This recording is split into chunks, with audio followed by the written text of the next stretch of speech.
السلام عليكم. walaal ha ka jeedsan warqadan adigoon aqrin ilaaha ku naxariista adduun iyo aakhiraba mahad qaali ah alle ayaa iskale ka faa'iideyso fursadan qaaliga walaalayaasha muslimiinta ah oo warqadani waxay ka timid Sacuudi Carabiya waxayna ku socotaa dadka islaamka ah oo rag iyo dumar bale Sheekh Axmed Daad oo ah ilaaliyaha qabriga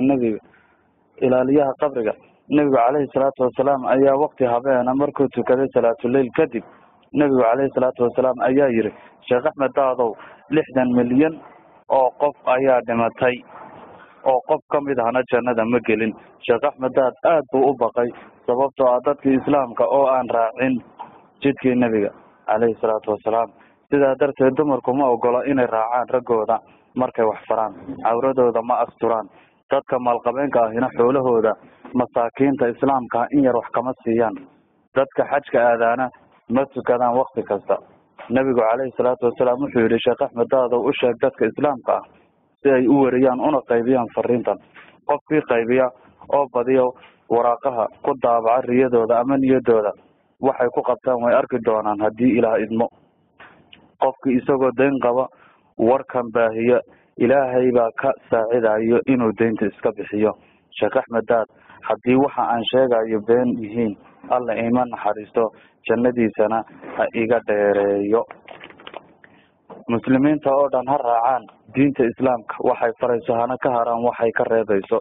qaraabada iyo dadweynuhuna ha isku naxariistaan ilaahayna dambi dhaaf ha weydiistaan isniin walbana ha soomaan qofkii warqadan 30 koobi oo dadka islaamka u qaybiya naxariista ilaahay buu helayaa waxa uusan weligii arkina uu arkayaa warqadan iyo noqon wax meel la iska dhigo qofkii muslim ah oo arka waa inuu badiyaa oo muslimiinta gaarsiiya nin la yiraahdo kitaabi markuu warqadan arkay wuxuu u dhiibay gabadh xoghayn u ahayd